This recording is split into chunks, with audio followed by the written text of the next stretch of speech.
Hi ನಮಸ್ತೆ ಎಲ್ಲರಿಗೂ Kannada studio YouTube channel ಸ್ವಾಗತ. ಸೊ ಇಂದಿನ ಸೆಷನ್ನಲ್ಲಿ ನಾವೇನು ನೋಡೋಣ ಅಂತ ಹೇಳಿದ್ರೆ, ಮುಂಬರ್ತಕ್ಕಂತಹ SSC GD ಎಕ್ಸಾಮ್ಗೆ ಕೇಳಬಹುದಾದ ಹಳೆಯ ವರ್ಷದ SSC GD ಪ್ರಶ್ನೆ ಪತ್ರಿಕೆಯನ್ನ ಈ ಒಂದು ಸೆಷನ್ನಲ್ಲಿ ನಾವು ಡಿಸ್ಕಷನ್ ಮಾಡೋಣ, ಸರಿನಾ? ಸೊ ಯಾವ ವರ್ಷದ ಪ್ರಶ್ನೆ ಪತ್ರಿಕೆಯನ್ನು ನಾವು ಡಿಸ್ಕಷನ್ ಮಾಡ್ತಿದೀವಿ ಅಂತ ನೋಡೋದಾದ್ರೆ 2025 ಫೆಬ್ರವರಿ 6 ಥರ್ಡ್ ಶಿಫ್ಟಲ್ಲಿ ನಡೆದಿರತಕ್ಕಂತಹ SSC GD GK ಪ್ರಶ್ನೆ ಪತ್ರಿಕೆಯನ್ನ ಈ ಒಂದು ಸೆಷನ್ನಲ್ಲಿ ನಾವು ಡಿಸ್ಕಷನ್ ಮಾಡೋಣ, ಸರಿನಾ?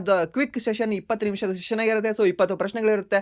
ಸೊ ಅದಕ್ಕೆ ಸಂಬಂಧಪಟ್ಟಿರ್ತಕ್ಕಂತಹ ಸಮ್ ಎಡಿಷನಲ್ ಇನ್ಫಾರ್ಮೇಷನ್ ಸಹ ಇರುತ್ತೆ, ಸರಿನಾ? ಸೊ ಈ ಒಂದು ಕ್ಲಾಸ್ ಏನಿದೆ ಅಲ್ವಾ, ನಿಮಗೆ ಮುಂಬರ್ತಕ್ಕಂತಹ SSC GD ಎಕ್ಸಾಮ್ಗೆ ಪ್ರಮುಖವಾಗಿ ಇಂಪಾರ್ಟೆಂಟ್ ಆಗುತ್ತೆ. ಓಕೆ, ಆ್ಯಂಡ್ ದೆನ್ ಇಲ್ಲಿಂದ ನಿಮಗೆ ಪ್ರಶ್ನೆಗಳು ಸಹ ನೋಡೋಕ್ಕೆ ಸಿಗ್ತವೆ. ಆ್ಯಂಡ್ ದೆನ್ ನಿಮಗೆ ಸಾಕಷ್ಟು ನಾಲೆಡ್ಜ್ ಸಹ ಸಿಗ್ತದೆ. ಆ್ಯಂಡ್ ದೆನ್ ನೀವು SSC MTS ಎಕ್ಸಾಮ್ ಬರೀತಾ ಇದ್ರೂ ಸಹ ನಿಮಗೆ ಈ ಒಂದು ಕ್ಲಾಸ್ ಏನಿದೆ ಅಲ್ವಾ ಯೂಸ್ಫುಲ್ ಆಗುತ್ತೆ. ಆ್ಯಂಡ್ ದೆನ್ ನೆಕ್ಸ್ಟ್ ಇಲ್ಲಿವರೆಗೂ ಮಾಡಿರ್ತಕ್ಕಂತಹ SSC GD ಕ್ಲಾಸ್ಗಳನ್ನು ಯಾರು ನೋಡಿಲ್ಲ ಅಲ್ವಾ, ಪ್ಲೀಸ್ ನೀವು ಪ್ಲೇಲಿಸ್ಟಲ್ಲಿ ಹೋಗಿ ಚೆಕ್ ಮಾಡ್ಕೊಂಡು ನೀವು ನೋಡ್ಕೊಳ್ಬೋದು, ಸರಿನಾ? And then next weekly current ಅಫೇರ್ಸ್ನ ಸಹ ನಾವು ಮಾಡಿದ್ದೀವಿ, ಆಲ್ರೆಡಿ ಇವತ್ತೇ ಅಪ್ಲೋಡ್ ಆಗಿದೆ. ಸೊ ಅದನ್ನು ಸಹ ಯಾರು ನೋಡಿಲ್ಲ ಅಲ್ವಾ, ಒಂದ್ಸರಿ ನೀವು ಪ್ಲೇಲಿಸ್ಟಲ್ಲಿ ಹೋಗಿ ಚೆಕ್ ಮಾಡ್ಕೊಂಡು ನೋಡ್ಕೊಳ್ಳಿ. ಅದರಲ್ಲಿ ನಿಮಗೆ ಟಾಪ್ 70 ಕರೆಂಟ್ ಅಫೇರ್ಸ್ ಪ್ರಶ್ನೆಗಳು ನಿಮ್ಗೆ ಸಿಗ್ತವೆ, ಸರಿನಾ? ಸೊ ಅಲ್ಲಿಂದ ಸಹ ನಿಮಗೆ ಎಕ್ಸಾಮಲ್ಲಿ ಪ್ರಶ್ನೆಗಳು ಬರ್ತವೆ. ಆ್ಯಂಡ್ ದೆನ್ ನೆಕ್ಸ್ಟ್ ಸರ್ ನಾನು ಸ್ವಲ್ಪ ಚೆನ್ನಾಗಿ ಇನ್ನೂ ಸ್ವಲ್ಪ ಡೆಪ್ತ್ ಆಗಿ ಪ್ರಶ್ನೆಗಳನ್ನು ನಾವು ನೋಡ್ಕೊಳ್ಬೇಕು ಅಂತಂದ್ರೆ ಡೈಲಿ ಕರೆಂಟ್ ಅಫೇರ್ಸ್ ಕ್ಲಾಸ್ಗಳನ್ನು ನೋಡ್ತಾ ಬನ್ನಿ. ಜಸ್ಟ್ 15 ನಿಮಿಷ ಕ್ಲಾಸ್ ಇರುತ್ತೆ, ನಿಮಗೆ 1-2 ಕಪ್ ಟೀ ಕುಡಿಯೋದ್ರಲ್ಲಿ ನಿಮಗೆ ಕ್ಲಾಸ್ ಮುಗಿದು ಹೋಗುತ್ತೆ. ಸೊ ನಿಮಗೆ ಸಾಕಷ್ಟು ನಾಲೆಡ್ಜ್ ಸಹ ಸಿಗುತ್ತೆ, ಸರಿನಾ? ಸೊ ಹಾಗಾದ್ರೆ ಬನ್ನಿ ವಿಡಿಯೋನ ಸ್ಟಾರ್ಟ್ ಮಾಡೋಣ. ವಿಡಿಯೋ ಸ್ಟಾರ್ಟ್ ಮಾಡೋಕ್ಕಿಂತ ಮುಂಚೆ ವಿಡಿಯೋ ಕೊನೆವರೆಗೂ ನೋಡಿ ಅಂತ ಹೇಳ್ತಾ, ಹಾಗೆ ವಿಡಿಯೋ ಕೊನೆವರೆಗೂ ನೋಡಿದ ನಂತರ ವಿಡಿಯೋ ಇಷ್ಟ ಆದರೆ ಪ್ಲೀಸ್ ವಿಡಿಯೋನ ಲೈಕ್ ಮಾಡಿ, ಸಬ್ಸ್ಕ್ರೈಬ್ ಮಾಡಿ.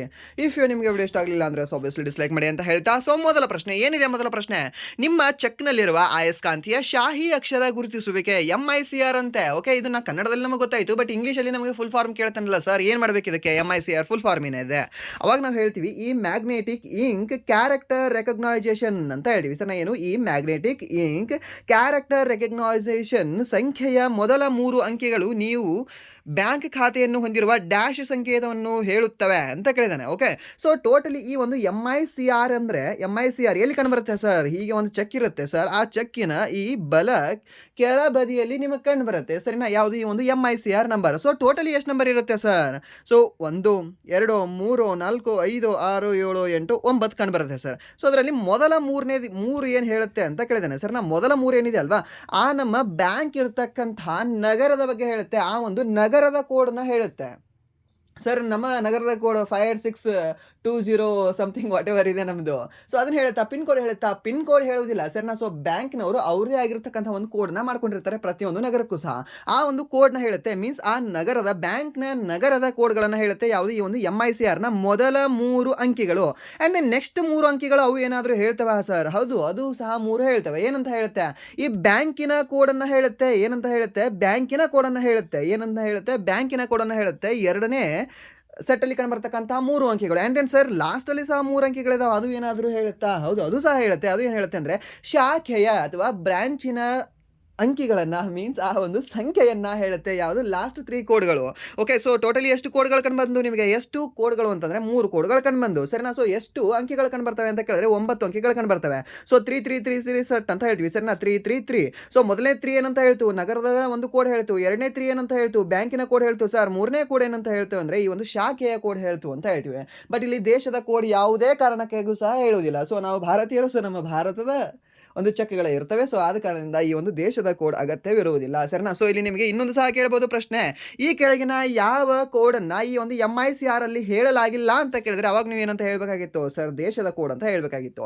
ಬಟ್ ಮೊದಲ 3 ಅಂತ ಕೇಳಿದ್ರೆ ಅವಾಗ ನೀವು ಹೇಳಬೇಕಾಗುತ್ತೆ ನಗರದ ಕೋಡ್ ಅಂತ. ಓಕೆ, ಸೊ ಇದಕ್ಕೆ ಇಷ್ಟು ಇನ್ಫಾರ್ಮೇಷನ್ ಸಾಕಾ? ಸೊ ಬಟ್ ಇಲ್ಲಿ ಏನು ನೆನ್ಪಿಟ್ಕೋಬೇಕು ಅಂದರೆ 3 ಅನ್ನೋದು ನೆನ್ಪಿಟ್ಕೊಳ್ಳಿ. And then next first 3, second 3, third 3 ಏನಂತ ಹೇಳುತ್ತೆ ನೆನ್ಪಿಟ್ಕೊಳ್ಳಿ. ಆ್ಯಂಡ್ ದೆನ್ ಟೋಟಲಿ ಎಷ್ಟು ನಂಬರ್ ಇರ್ತವೆ ಅಂತ ನಿಮಗೆ SSC GD and then MTS ಎಕ್ಸಾಮಲ್ಲಿ ಸಾಕಷ್ಟು ಬಾರಿ ಕೇಳಿದ್ದಾನೆ. ಸೊ ಟೋಟಲಿ MICR ಅಲ್ಲಿ ನಿಮಗೆ 9 ಅಂಕಿಗಳು ಇರ್ತವೆ ಅಂತ ಗೊತ್ತಿರಲಿ. ಆ್ಯಂಡ್ ನೆಕ್ಸ್ಟ್ ಈ ಒಂದು MICR ಫುಲ್ ಫಾರ್ಮ್ ಗೊತ್ತಿರಲಿ, ಮ್ಯಾಗ್ನೆಟಿಕ್ ಇಂಕ್ ಕ್ಯಾರೆಕ್ಟರ್ ರೆಕಗ್ನೈಸೇಷನ್ ಅಂತ ಹೇಳ್ತೀವಿ ಸರ್. ಏನು ಕ್ಯಾರೆಕ್ಟರ್ ಅಂದರೆ ಏನು?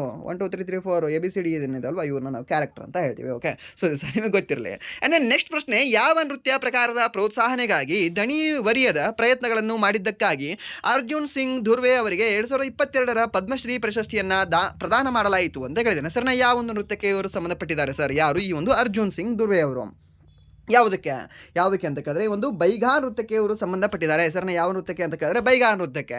ಬಟ್ ನೀವು ಈ ವರ್ಷ ಮಾಡಬೇಕಾಗಿರ್ತಕ್ಕಂಥ ಒಂದು ಕೆಲಸ ಏನು ಅಂತ ಕೇಳಿದ್ರೆ 2023, 2024, 2025 ಹಾಗೆ 2026ರಲ್ಲಿ ಯಾರ್ಯಾರು ಈ ನೃತ್ಯ, ಸಾಹಿತ್ಯ ಹಾಗೆ ಈ ಒಂದು ಸಂಗೀತಕ್ಕೆ ಒಟ್ಟಿನಲ್ಲಿ ಅವ್ರು ಏನಾಗಿರಬೇಕು, ಆರ್ಟಿಸ್ಟ್ ಆಗಿರಬೇಕು. ಸರ್ ಆ ಒಂದು ಆರ್ಟಿಸ್ಟ್ಗೆ ಪದ್ಮಶ್ರೀ ಇಲ್ಲಾಂದರೆ ಪದ್ಮವಿಭೂಷಣ ಪ್ರಶಸ್ತಿ ಏನಾದರೂ ಕೊಟ್ಟಿದ್ದಾರಾ ಅವರನ್ನು ಸಪ್ರೇಟಾಗಿ ಲಿಸ್ಟ್ ಮಾಡ್ಕೊಳ್ಳಿ. ಓಕೆ, ಸೊ ಸಪ್ರೇಟಾಗಿ ಲಿಸ್ಟ್ ಮಾಡ್ಕೊಂಡು ಅವ್ರ ಹೆಸರನ್ನು ಒಂದು ಕಾಲಮಲ್ಲಿ ಬರ್ಕೊಳ್ಳಿ. ಆ್ಯಂಡ್ ದೆನ್ ಅವರಿಗೆ ಯಾವ ವರ್ಷ ನೀಡಿದ್ದಾರೆ ಅಂತ ಒಂದು ಕಾಲಮಲ್ಲಿ ಬರ್ಕೊಳ್ಳಿ. ಆ್ಯಂಡ್ ದೆನ್ ಅವರಿಗೆ ಯಾಕೆ ನೀಡಿದ್ದಾರೆ ಅನ್ನೋದನ್ನು ಬರ್ಕೊಳ್ಳಿ. ಓಕೆ, ಅವರು ವಯಲಿನಿಗೆ ಸಂಬಂಧಪಟ್ಟಿದ್ದಾರಾ ಏನು, ಮತ್ತೆ ಯಾವುದಕ್ಕೆ ಎಂತ ತಂಬೂರಿಗ, ತವಲಕ, ಸೊ ಯಾವುದು ಅಂತ ಅದನ್ನು ಬರ್ಕೊಳ್ಳಿ. ಓಕೆ, ಸೊ ಅಲ್ಲಿಂದ ನಿಮಗೆ ಒಂದು ಪ್ರಶ್ನೆ ನೋಡೋಕ್ಕೆ ನಿಮಗೆ ಸಿಗುತ್ತೆ. ಯಾಕೆಂದರೆ SSCGDಯಲ್ಲಿ ಲಾಸ್ಟ್ 3 ಇಯರ್ಸ್ ನಿಮಗೆ ಈ ಪದ್ಮ ಅವಾರ್ಡ್ಗಳಲ್ಲಿ ಕಂಡುಬರ್ತಕ್ಕಂಥ ಪ್ರಮುಖ ವ್ಯಕ್ತಿಗಳನ್ನು ನಿಮಗೆ ಕೇಳ್ತಾನೆ, ಸರಿನಾ. ಸೊ ಅದನ್ನು ಒಂದು ಕ್ಲಾಸನ್ನು ಸಹ ನಾವು ಮಾಡ್ತೀವಿ. ಬಟ್ ಅದಕ್ಕಿಂತ ಮುಂಚೆಯೂ ಸಹ ನೀವು ಒಂದ್ಸರಿ ನಿಮ್ಮ ಒಂದು ಸೆಲ್ಫ್ ರೀಡಿಂಗ್ನ ಮಾಡ್ಕೊಳ್ಳಿ, ಅಲ್ಲಿ ನಿಮಗೆ ರಿವಿಷನ್ ಸಹ ಆಗುತ್ತೆ ಕ್ಲಾಸಲ್ಲಿ. ಓಕೆ, ಆ್ಯಂಡ್ ದೆನ್ ನೆಕ್ಸ್ಟ್ ಪ್ರಶ್ನೆ, ಈ ಹಿಮಾಚಲ ಪ್ರದೇಶದ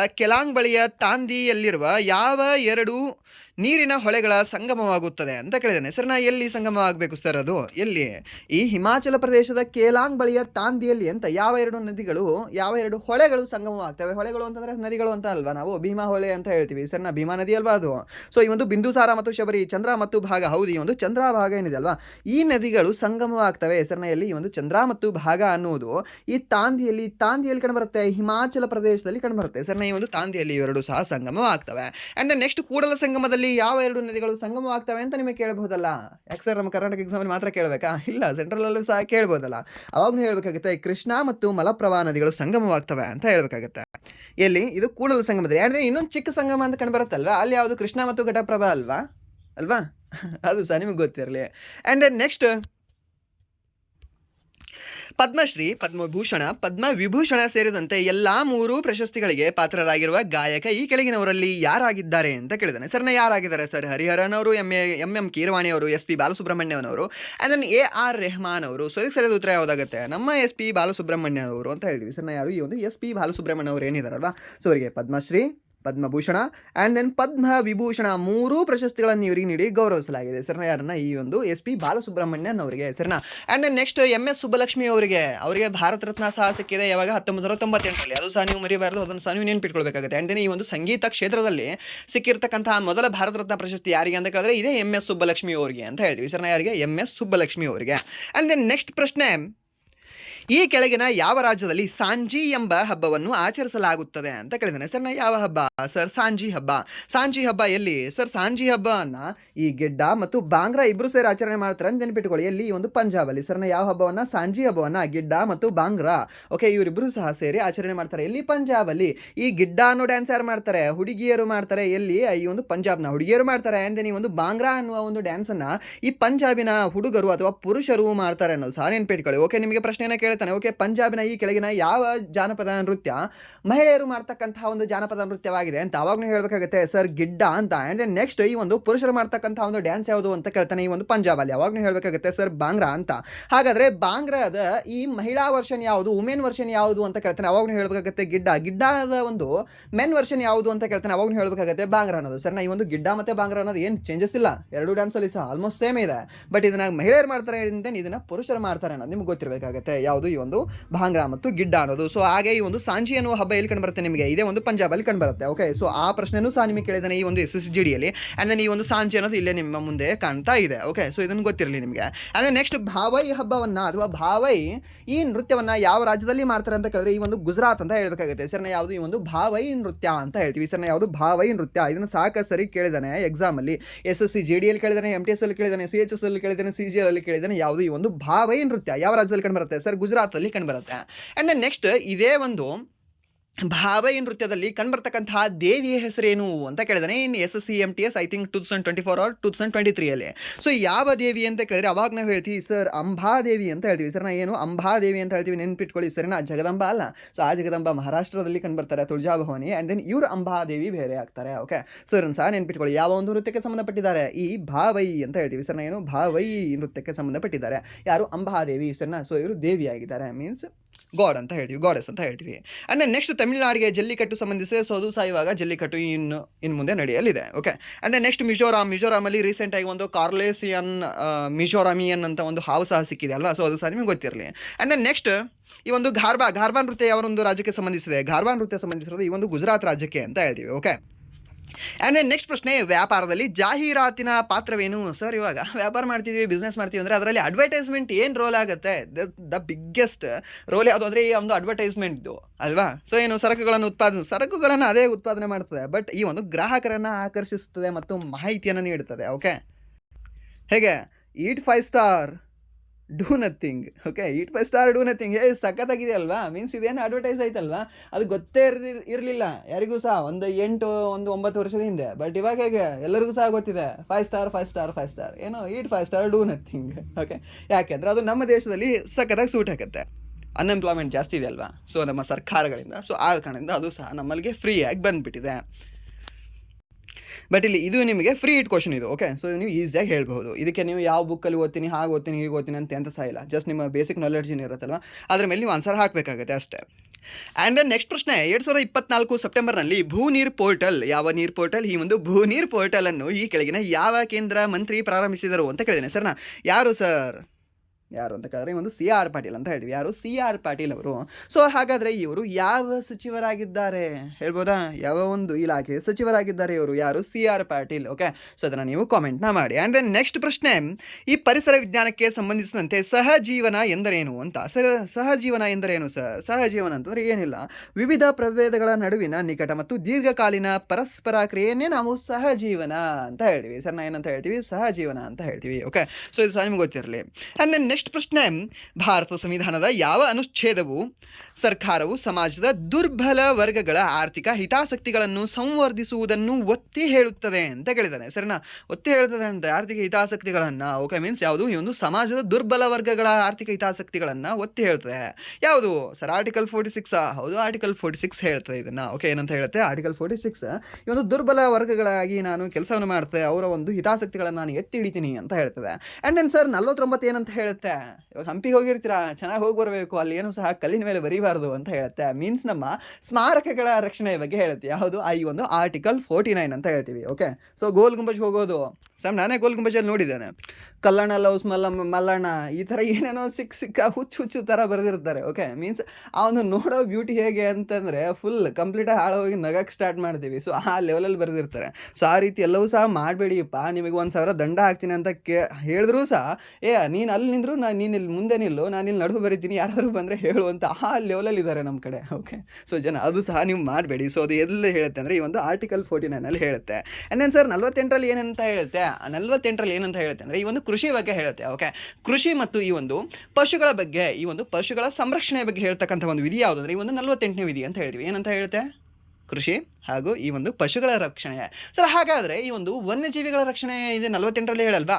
ಹೇಳಲ್ಲ, 48A ಹೇಳುತ್ತೆ. 48A ಈ ಒಂದು ವನ್ಯಜೀವಿಗಳ ಅಥವಾ ವನ್ಯಜೀವಿ ಪ್ರಾಣಿಗಳ ಸಂರಕ್ಷಣೆ ಬಗ್ಗೆ ಹೇಳುತ್ತೆ. ಯಾವುದೇ ಒಂದು 48A ಅನ್ನುವ ವಿಧಿ. ಸರಿನಾ? ಸೊ ಇದನ್ನು ಸಹ ನೆನ್ಪಿಟ್ಕೊಳ್ಳಿ, ಇದನ್ನು ಸಹ ನಿಮಗೆ ಕೇಳಬಹುದು. ಆ್ಯಂಡ್ ದೆನ್ ನೆಕ್ಸ್ಟ್ ಪ್ರಶ್ನೆ, ಈ 1993ರಲ್ಲಿ ಡ್ಯಾಶಲ್ಲಿ ನಡೆದ ಸಾರ್ಕ್ ಗೋಲ್ಡ್ ಕಪ್ ಫುಟ್ಬಾಲ್ ಟೂರ್ನಿಯ ಉದ್ಘಾಟನಾ ಆವೃತ್ತಿಯನ್ನು ಭಾರತವು ಗೆದ್ದಿತು ಅಂತ ಕೇಳಿದಾನೆ. ಎಲ್ಲಿ ನಡೆದಿದೆ ಸರ್ ಇದು? ನಮ್ಮ ಭಾರತ ಗೆದ್ದಿದೆ ಅಂತೆ. ಯಾವುದೇ ಒಂದು ಸಾರ್ಕ್ ಗೋಲ್ಡ್ ಕಪ್ನ ಗೆದ್ದಿದೆ ಅಂತೆ ನಮ್ಮ ಭಾರತ. ಸೊ ಹಾಗಾದರೆ ಇದು ಎಲ್ಲಿ ನಡೆದಿದೆ ಸರ್ ಅಂತ ಕೇಳಿದ್ರೆ ಇದು ಲಾಹೋರ್ದಲ್ಲಿ ನಡೆದಿದೆ. ಎಲ್ಲಿ ನಡೆದಿದೆ? ಲಾಹೋರ್ದಲ್ಲಿ ನಡೆದಿದೆ. ಸರ್ ನಮ್ಮ ಭಾರತೀಯರು ಲಾಹೋರ್ಗೆ ಹೋಗಿ ಆಟ ಆಡಿದ್ರಾ? ಕ್ರಿಕೆಟ್ ಆಟ ಆಡಿದ್ರು ಮುಂದೆಯೂ ಸಹ. ಸರಿನಾ? ಸೊ ಅದಕ್ಕಿಂತ ಹಿಂದೆ ಈ ಒಂದು ಫುಟ್ಬಾಲ್ ಟೂರ್ನಿಯನ್ನು ಸಹ ನಾವು ಆಡಿದ್ವಿ. ಸರಿಯಾ? ಸೊ ಯಾಕಂದರೆ ನಮ್ಮ ಇಬ್ಬರ ಮಧ್ಯೆ ಸ್ವಲ್ಪ ಬಾಂಧವ್ಯ ಚೆನ್ನಾಗಿತ್ತು. ಓಕೆ, ಸ್ವಲ್ಪ ಇವಾಗ ಕಂಪ್ಲೀಟಾಗಿ ಹೋಗಿದೆ, ಅದು ಬೇರೆ ಮಾತು.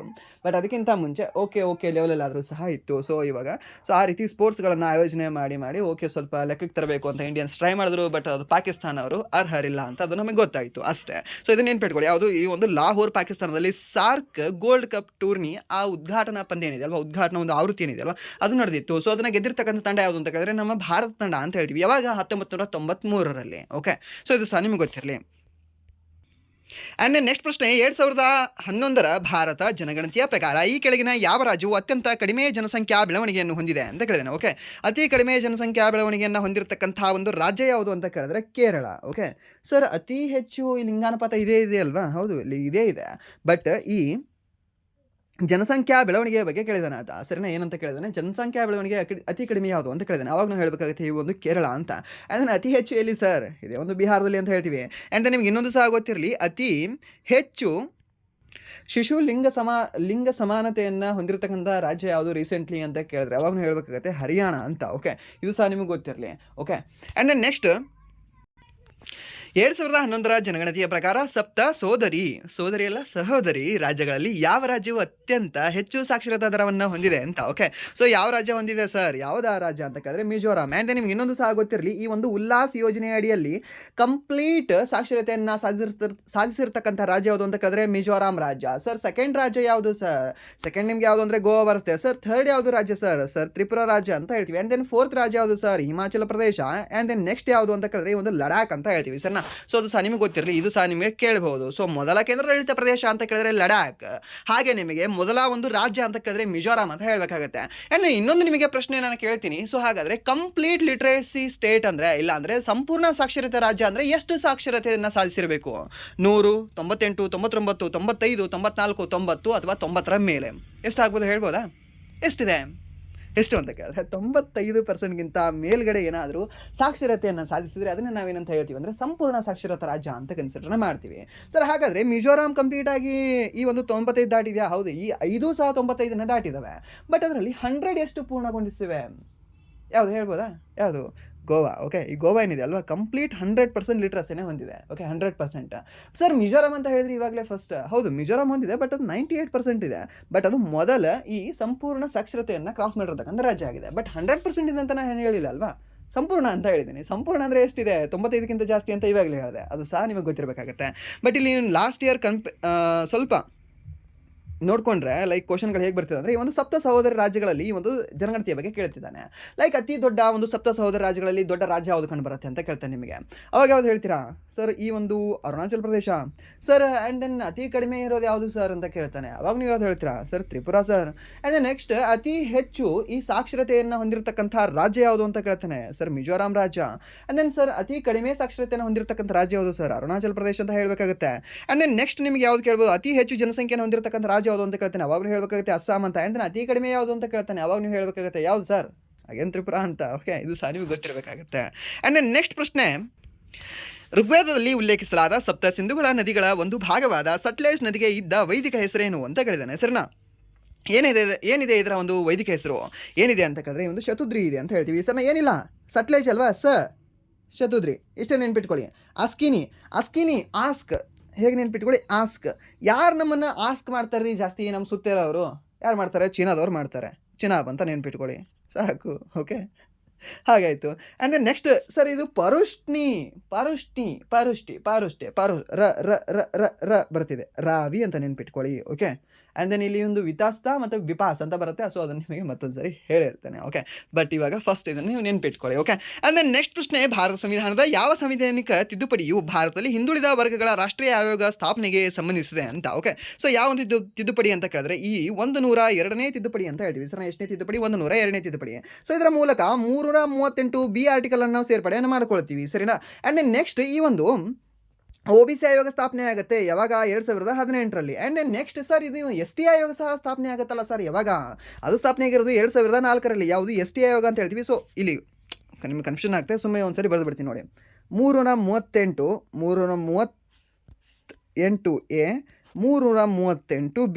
ಓಕೆ, ಸೊ ಇಷ್ಟಿದೆ ಅಲ್ವಾ. ಸೊ ಇದು ST ಆಯೋಗದ ಬಗ್ಗೆ ಹೇಳುತ್ತೆ. ಯಾವುದು? 338 ಏನಿದೆ ಅಲ್ವಾ, ಇದು ST ಆಯೋಗದ ಬಗ್ಗೆ ಹೇಳುತ್ತೆ. ಆ್ಯಂಡ್ ದೆನ್ 338B ಏನಿದೆ ಅಲ್ವಾ, ಇದು OBC ಆಯೋಗದ ಬಗ್ಗೆ ಹೇಳುತ್ತೆ. ಸೊ ನಿಮ್ದು ಯಾವುದಿದೆ ಇದನ್ನು ಸಹ ನೀವು ನೆನ್ಪಿಟ್ಕೊಂಡು ಒಂದನ್ನು ನೀವು ನೆನ್ಪಿಟ್ಕೊಳ್ಬೋದು ಈಸಿಯಾಗಿ. ಓಕೆ, ಇದು ನಂದಿದೆ, ಇದು ನಂದಿದೆ ಅಂತ. ಓಕೆ, ಸೊ ನಿಮ್ಗೆ ಈಸಿ ಆಗುತ್ತೆ. ಜನರಲ್ ಅವರು ಏನಿಲ್ಲ, ಸೊ ನೀವು ಎಲ್ಲೋ ಸಹ ನೆನ್ಪಿಟ್ಕೊಳ್ಬೇಕಾಗುತ್ತೆ.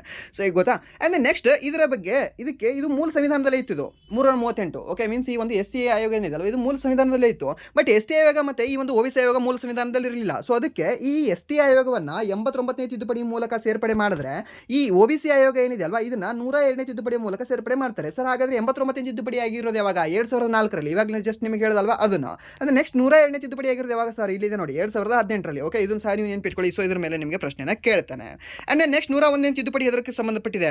GSTಗೆ ಸರ್. ಯಾವುದಕ್ಕೆ? GSTಗೆ. 100ನೇ ತಿದ್ದುಪಡಿ ಇದಕ್ಕೆ ಸಂಬಂಧಪಟ್ಟಿದೆ. ನಮ್ಮ ಭಾರತ ಮತ್ತು ಬಾಂಗ್ಲಾದೇಶ ಏನಿದೆ ಅಲ್ವಾ, ಕೆಲವು ಪ್ರದೇಶಗಳನ್ನು ವಿನಿಮಯ ಮಾಡ್ಕೊಳ್ತದೆ. ಓಕೆನಪ್ಪ, ಇದು ಯಾವುದೋ ಹಳ್ಳಿಯವ್ರು ನನ್ನ ಮಾತು ಕೇಳ್ತಾ ಇಲ್ಲ, ಭಾರತ ಮಾತು ಕೇಳ್ತಾ ಇಲ್ಲ, ಇದು ಬಾಂಗ್ಲಾ ನೀನು ತಗೋ, ನಿಂದು ಯಾರೋ ಒಂದು ಹಳ್ಳಿಯವ್ರು ನಮಗೆ ಜಾಸ್ತಿ ಜೈ ಅಂತಾರೆ, ಅವ್ರು ನನಗೆ ಕೊಡು ಅಂತ ಮೀನ್ಸ್ ಹೀಗೆ ಎಕ್ಸ್ಚೇಂಜ್ ಮಾಡ್ಕೊಳ್ತದೆ. ಕೆಲವು ಹಳ್ಳಿಗಳನ್ನು ನಮ್ಮ ಭಾರತ ಮತ್ತು ಬಾಂಗ್ಲಾದೇಶ ಈ ವಿನಿಮಯ ಮಾಡ್ಕೊಂಡಿರ್ತಕ್ಕಂಥ ಒಂದು ತಿದ್ದುಪಡಿಯೇ ಈ ಒಂದು 100ನೇ ತಿದ್ದುಪಡಿ ಅಂತ ಹೇಳ್ತೇವೆ ಸರಿನಾ. ಸೊ ಅದು ಸಹ ನಿಮ್ಗೆ ಗೊತ್ತಿರಲಿ, ಅದು ಸಹ ನಿಮಗೆ ಕೇಳಬಹುದು. ಆ್ಯಂಡ್ ದೆನ್ ನೆಕ್ಸ್ಟ್ ಪ್ರಶ್ನೆ, ಪದ್ಮಶ್ರೀ ಪುರಸ್ಕೃತರಾದ ಶೋಭನ್ ನಾರಾಯಣ್ ಅವರು ಈ ಕೆಳಗಿನ ಯಾವ ಭಾರತೀಯ ಶಾಸ್ತ್ರೀಯ ನೃತ್ಯವನ್ನು ಪ್ರದರ್ಶಿಸುತ್ತಾರೆ? ನೀವೇನಾದರೂ ಸ್ಟಾರ್ಟಿಂಗ್ 1 ಕ್ಲಾಸಿಂದ ಇಲ್ಲಿವರೆಗೂ ನೀವೇನಾದರೂ ಕೇಳ್ತಾ ಇದ್ರೆ, ಸ್ಟಾರ್ಟಿಂಗ್ 1 ಕ್ಲಾಸ್ ಮೀನ್ಸ್ ನಾಟ್ 1 ವರ್ಷದ ಹಿಂದೆಯಿಂದ ಅಂತ ಹೇಳ್ತಾ ಇಲ್ಲ, SSCGD ಏನು ನಾವು ಕ್ಲಾಸ್ 1 ಕ್ಲಾಸ್ 2 ಕ್ಲಾಸ್ 3 ಮಾಡ್ತಿದ್ದೀವಲ್ವಾ, ಸೊ ಮೀನ್ಸ್ ಲೈಕ್ ಇವಾಗ ಇದು 11th ಕ್ಲಾಸ್ ಇರ್ಬೋದು ಅಥವಾ 9th ಕ್ಲಾಸ್ ಇರ್ಬೋದು, ಇಲ್ಲಿವರೆಗೂ ನೀವು ಕೇಳಿದ್ರೆ ಇದು ಕ್ವಶನ್ ಏನಿದೆ ಅಲ್ವಾ, ಇದು 3ನೇ ಬಾರಿ ರಿಪೀಟ್ ಆಗ್ತಾ ಇದೆ ಇದು ಕ್ವಶನ್. ಓಕೆ, ಒಂದು 9 ಇಲ್ಲ ಒಂದು 10 ಶಿಫ್ಟಲ್ಲಿ ನಿಮಗೆ 3ನೇ ಬಾರಿ ರಿಪೀಟ್ ಆಗ್ತಿದೆ ಅಂದರೆ ಮೀನ್ಸ್ ಕ್ವಶನ್ಗಳು ರಿಪೀಟ್ ಆಗ್ತಿದಾವಲ್ವಾ, ಸೊ ನಿಮಗೆ ಮುಂದೆ ಸಹ ಇದು ಇಂಪಾರ್ಟೆಂಟ್ ಇರ್ಬೋದಲ್ವಾ. ಓಕೆ, ಇಂಪಾರ್ಟೆಂಟ್ ಇದೆ.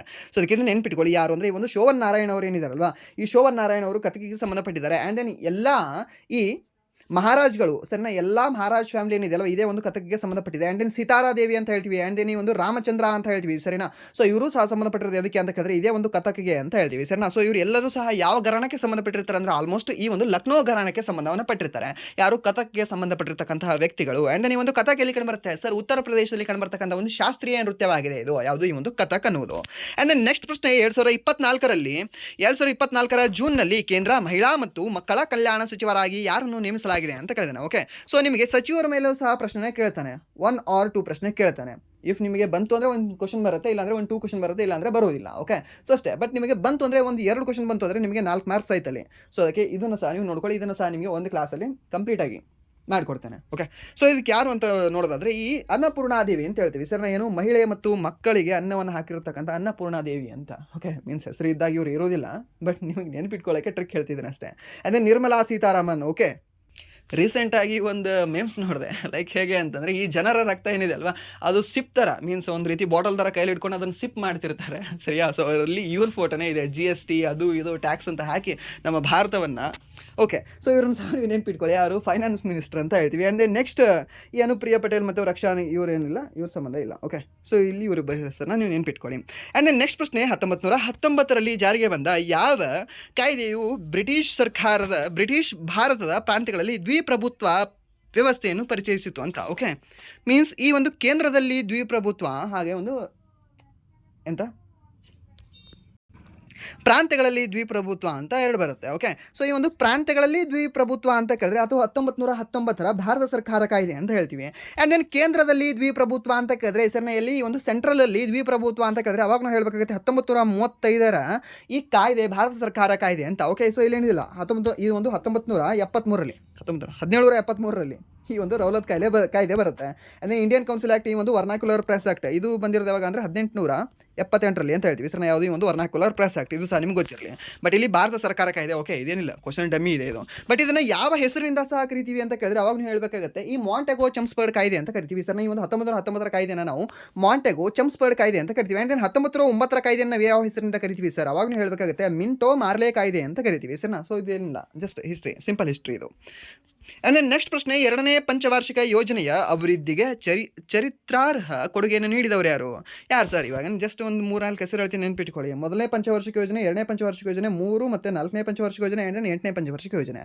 ಮೊದಲನೇದು ಯಾರು ಅಂದರೆ ಸರ್ ಈ ಹೆರಾಲ್ಡ್ ಡೋಮರ್ ಅವರು ಅಂತ ಹೇಳ್ತೀವಿ. ಆ್ಯಂಡ್ ದೆನ್ 2ನೇದು ಯಾರು ಅಂತ ಕೇಳಿದ್ರೆ PC ಮಹಾಲ್ನೋಬಿಸ್ ಅಂತ ಹೇಳ್ತೀವಿ. ಆ್ಯಂಡ್ ದೆನ್ 3ನೇದು ಮತ್ತು 4ನೇದರಲ್ಲಿ ಇವರು ಯಾರು ಅಂತ ಹೇಳ್ತೀವಿ ಅಂದರೆ DR ಗಾಡ್ಗಿಲ್ ಅಂತ ಹೇಳ್ತೀವಿ. ಆ್ಯಂಡ್ ದೆನ್ ನೆಕ್ಸ್ಟ್ 8ನೇದು ಯಾರು ಅಂತ ಕೇಳಿದ್ರೆ WC ಮಿಲ್ಲರ್ ಅಂತ ಹೇಳ್ತೀವಿ ಸರ್. ಸೊ ಇಷ್ಟು ನೆನ್ಪಿಟ್ಕೊಳ್ಳಿ, ಇದ್ರ ಬಗ್ಗೆ ನಿಮಗೆ ಕೇಳ್ತಾನೆ ಯಾರು ಮಾಡಲ್ಲ ಅಂತ, ಅವಾಗ ನೀವು ಹೇಳಬೇಕಾಗತ್ತೆ ಅಷ್ಟೇ. ಸೊ ಇಲ್ಲಿ ಏನು ಕೇಳಿದಾನೆ, 2ನೇದು ಅಂತ ಕೇಳಿದಾನೆ, 2ನೇದು PC ಮಹಾಲ್ನೋಬಿಸ್ ಅಂತ ಬರ್ದಿಲ್ವಾ? ಓಕೆ, ಇಷ್ಟೇ, ಅಷ್ಟೇ simple. Okay, and then next ಪ್ರಶ್ನೆ, ಉತ್ಖನನ ಪ್ರಕ್ರಿಯೆಯಿಂದ ಶುದ್ಧೀಕರಿಸಲಾದ ಪ್ರಬಲ ಗಾಢ ಸುವಾಸನೆ ಮತ್ತು ರುಚಿಯನ್ನು ಹೊಂದಿರುವ ಸ್ಫಟಿಕದಂತಹ ಬಿಳಿ ಸಂಯುಕ್ತವನ್ನು ಹೆಸರಿಸಿ. ಏನಾಗಿದೆ ಸರ್ ಇದು? ನಮ್ಮ ಕರ್ಪೂರ ಆಗಿದೆ ಸರ್. ಏನು ಕ್ಯಾಂಫರ್ ಆಗಿದೆ ಸರ್, ಕರ್ಪೂರ ಅಂತ ಹೇಳ್ತೀವಿ. ಈ ಕರ್ಪೂರ ಏನಿದೆ ಅಲ್ವಾ, ಇದು ಈ ಘನದಿಂದ ಕಂಪ್ಲೀಟಾಗಿ ಅನಿಲವಾಗಿ ಪರಿವರ್ತದೆ. ಸೊ ಅದಕ್ಕೆ ನಾವು ಯಾವ ಒಂದು ಹೆಸರಿಂದ ಕರಿತೀವಿ ಅಂದರೆ ಸಬ್ಲಿಮೇಷನ್ ಪ್ರಕ್ರಿಯೆ ಅಂತ ಹೇಳ್ತೀವಿ ಸರ್. ಯಾವ ಪ್ರಕ್ರಿಯೆ ಅಂತ ಹೇಳ್ತೀವಿ? ಸಬ್ಲಿಮೇಷನ್ ಪ್ರಕ್ರಿಯೆ ಅಂತ ಹೇಳ್ತೀವಿ. ಆ್ಯಂಡ್ ದೆನ್ ನೆಕ್ಸ್ಟ್ ಪ್ರಶ್ನೆ, ಈ ಕೆಳಗಿನವುಗಳಲ್ಲಿ ಟೇಬಲ್ ಟೆನ್ನಿಸ್ನ ಐತಿಹಾಸಿಕ ಹೆಸರುಗಳನ್ನು ಯಾವುವು ಅಂತ ಕೇಳಿದಾನೆ ಸರ್. ಐತಿಹಾಸಿಕ ಹೆಸರುಗಳು ಯಾವ್ದು? ಈ ಒಂದು ಟೇಬಲ್ ಟೆನ್ನಿಸ್ಗೆ ಏನೇನಂತ ಹೇಳ್ತೀವಿ ಸರ್? ಈ ಒಂದು ಟೇಬಲ್ ಟೆನ್ನಿಸ್ಗೆ C ಅಂತೂ ಇರಲೇಬೇಕು ಸರ್, ಯಾಕಂದರೆ ಪಿಂಗ್ ಪಾಂಗ್ ಇದು ನಿಮಗೆ ಸಾಕಷ್ಟು ಕ್ಲಾಸ್ಗಳಲ್ಲಿ ನಾನು ಹೇಳಿದ್ದೀನಿ. ಸೊ ಹಾಗಾದರೆ C ಇರಲೇಬೇಕು ಅಂದರೆ A ಆಗುತ್ತಾ? ಆಗಲ್ಲ, ಯಾಕಂದರೆ ಕೇವಲ A ಆಗೋಕ್ಕೆ ಸಾಧ್ಯನೇ ಇಲ್ಲ, ಯಾಕಂದರೆ C ಸಹ ನಿಮಗೆ ಬೇಕಿದೆ. ಕೇವಲ B ಆಗುತ್ತಾ? ಸಾಧ್ಯ ಇಲ್ಲ. ಸೊ ಹಾಗಾದರೆ ಇಲ್ಲಿ ಒಂದು C ಇದೆ, ಇಲ್ಲೊಂದು C ಇದೆ. ಸೊ ಇಲ್ಲಿ B ಬರುತ್ತಾ ಅಥವಾ ಇಲ್ಲ ಅಂತ ನಮಗೆ ಅಷ್ಟೇ ಗೊತ್ತಿರಬೇಕು. ವಿಪ್ ವಾಪ್ ಅಂತ ನಾವು ಅಂತೀವ, ಹೌದು, ವಿಪ್ ವಾಪ್ ಅಂತ ಸಹ ನಾವು ಈ ಒಂದು ಟೇಬಲ್ ಟೆನ್ನಿಸ್ಗೆ ಹೆಸರು ಕಂಡು ಬರುತ್ತೆ. ಕೆಲವೊಂದು ಪ್ರದೇಶಗಳಲ್ಲಿ, ಕೆಲವೊಂದು ಪ್ರಾಂತ್ಯಗಳಲ್ಲಿ ಇದನ್ನು ವಿಪ್ ವಾಪ್ ಅಂತ ಸಹ ಕರೀತಾರೆ ಸರಿನಾ. ಸೊ ಅದಕ್ಕೆ ಸರಿಯಾದ ಉತ್ತರ ಯಾವುದಾಗುತ್ತೆ ಅಂದರೆ ಆಪ್ಷನ್ 3 ಅಂತ ಆಗುತ್ತೆ. ಓಕೆ, ಯಾವುದು? ಆಪ್ಷನ್ 3 ಅಂತ ಹೇಳಬಹುದು. ಸೊ ನೀವು ಒಂದು 50-50 ತೊಗೊಂಡು ಸಹ ನೀವು ಇದಕ್ಕೆ ಹಾಕಿದರೂ ಸಹ ಓಕೆ, ಒಂದು ಮಾರ್ಕ್ಸ್ ಬರೋ ಚಾನ್ಸಸ್ ಇರುತ್ತೆ ಆಲ್ಮೋಸ್ಟ್. ಓಕೆ, ಸೊ ಏನಂತ ಹೇಳ್ತೀವಿ? ಒಂದು ಗಾಸಿಮ್ ಅಂತ ಹೇಳ್ತೀವಿ ಯಾವುದನ್ನ, ಈ ಒಂದು ಟೇಬಲ್ ಟೆನ್ನಿಸನ್ನು.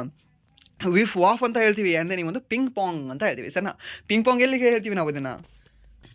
ಚೀನಾದಲ್ಲಿ ಕರಿತೀವಿ ಸರಿನಾ. ಸೊ ಇದಾಗಿತ್ತು ಇಲ್ಲಿವರೆಗೆ SSC GD ಹಳೆಯ ವರ್ಷದ ಮೀನ್ಸ್ 2025 ಫೆಬ್ರವರಿ 6ರ ಥರ್ಡ್ ಶಿಫ್ಟಿನ ಎಕ್ಸಾಮ್ ಅನಲೈಸಿಸ್. ಸೊ ಇಲ್ಲಿವರೆಗೂ ನೋಡೋದಕ್ಕಾಗಿ ಫಸ್ಟ್ ಆಫ್ ಆಲ್ ಧನ್ಯವಾದಗಳು. ಹಾಗೆ ಇಲ್ಲಿವರೆಗೂ ವಿಡಿಯೋನ ನೋಡಿ ನಿಮಗೆ ಏನಾದರೂ ವಿಡಿಯೋ ಇಷ್ಟ ಆಗಿದ್ರೆ ಪ್ಲೀಸ್ ವಿಡಿಯೋನ ಲೈಕ್ ಮಾಡಿ, ಸಬ್ಸ್ಕ್ರೈಬ್ ಮಾಡಿ.